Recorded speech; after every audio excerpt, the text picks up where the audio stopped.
Hello everyone, welcome back to another Commander Top 10 video. Back from a long absence. But we have two sets here, introducing some more cards for the Commander format. Now Jumpstart is a set where all of the new cards introduced are only going to be legal in Eternal formats, so that means Commander, Legacy, and Vintage. Very interesting set, and I encourage people to play it as intended by throwing those two packs together and seeing what kind of deck you have. But after that's all done, you have a lot of these newer cards that are going to find a home in many Commander decks. Before I get into the top 10, I want to go over some honorable mentions. Like with Core Set 21, I don't put reprints on the top 10, because these are cards we've already seen before. We already know they're powerful. We needed reprints from these four cards, and we got them. Rhystic Study, Selvala Heart of the Wilds, and reprinted for the first time, Oracle of Moldiah and Rise of the Dark Realms. Oracle of Moldiah was a big head scratcher for a while. Everybody knew about the card, it was very powerful in Commander, and being able to play lands off the top of your deck was really cool, and it's not really something we have anywhere else. So considering that it hasn't been reprinted since Zendikar was a pretty big shock. Honestly, it's one of the top green cards you can play. So starting it off here with number 10, we have Ineaz the Gale Force. We see a lot of these cards, it's almost like a flying tribal, but I do like the ability to just pump 3 mana at a time to give all of your creatures with flying +1/+1 until end of turn. Those kind of abilities are incredibly underrated, especially if you have a way to generate a bunch of mana, or if you just have excess mana and nothing to do with it, you can deal a serious amount of damage, even if you just have token flyers. Whenever 3 or more creatures you control with flying attack, each player gains control of a non-land permanent of your choice, controlled by the player to their right. So it's a very interesting choice here for the design. It's kind of chaotic whenever you can just take control or give control of a permanent to another player. And since it is your choice, you don't have to give away anything good. I could see this being a pretty powerful ability, especially when you can just give away commanders. This could be a pretty underrated way of dealing with commanders that would otherwise just be sent back to the command zone. That is the one strong point that they have, is that if you remove them, you exile them, destroy them,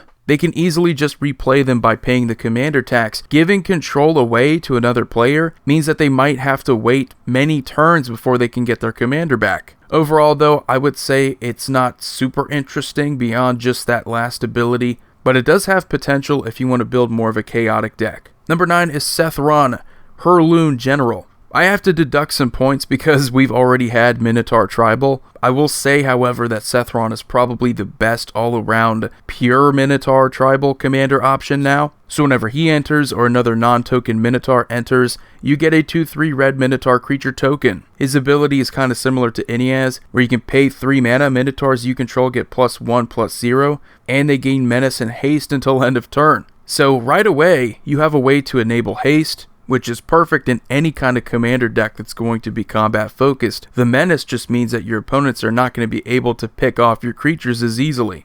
And like with Ineaz, you can just dump a bunch of mana into it so that all of your Minotaurs are much bigger. And since we have a token strategy, that just means you're going wide and you're giving them more power with menace, so that's some serious damage potential. Obviously, some of these cards are going to have points deducted for being more tribal focused and not as flexible, but flavor is an awesome thing to have in Commander. Which brings me to number 8, which is Zerzoth, Chaos Rider. So we get our first legendary Devil. That is perfect for Devil Tribal if you want to make it. We do have a bunch of Devils, we have token Devils, and they all do something similar. When they die, you can deal a damage. So whenever an opponent draws their first card each turn, if it's not their turn, you create a 1/1 Devil that when it dies, you can deal a damage to any target. Very good if you're going up against Planeswalker decks. That damage is going to be very versatile. Whenever one or more Devils you control attack one or more players, you and those players each draw a card and then discard a card, so you have a way to enable this strategy even further. Attack all of your opponents with at least a Devil. If they die, you get to deal a damage, but you're going to make each of your opponents draw a card, which on your turn means you're going to get 3 more Devils, or a number of Devils depending on how many opponents you have. It's an interesting strategy. I don't know how powerful it can be, and I'm sure there are combos that you can take advantage of. It is limited to the fact that your opponents can only draw their first card once on your turn,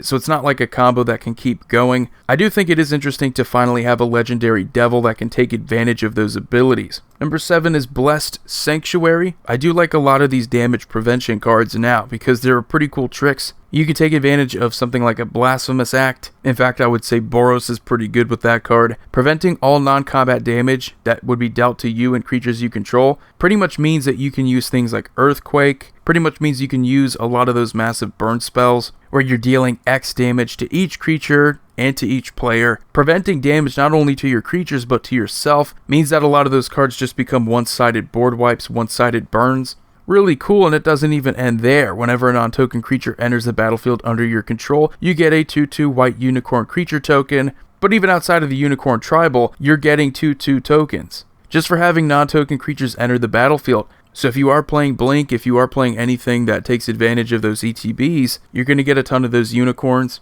But without a doubt for me, the first part is really why you should want this card. And number 6 is Witch of the Moors. A 4/4 Death Touch Human Warlock for 5. At the beginning of your end step, if you gain life this turn, each opponent sacks a creature. You return up to 1 target creature card from your graveyard to your hand. I really like this because it adds versatility to a life gain strategy. So many decks benefit off of life gain by forcing your opponents to lose life. It's interesting that with this card, you're not punishing your opponents by life loss, but they have to sack a creature. To me, I think something like this, it flies under the radar. I know coming out of this set, this is probably one of the least interesting cards. When we have so many things like Soul Warden, we have Blood Artist, there's a lot of ways you can gain life in Commander, so triggering it is going to be pretty easy, and I'm not going to throw shade at the fact that getting a creature card back to your hand isn't a bad thing either, so cool card to trigger, probably going to put in more work in Commander than I think a lot of people realize. Number 5 is Branching Evolution. You're going to see a lot of simple cards, but something like this is going to fit well into a lot of decks. Just a 3-mana enchantment. If 1 or more +1/+1 counters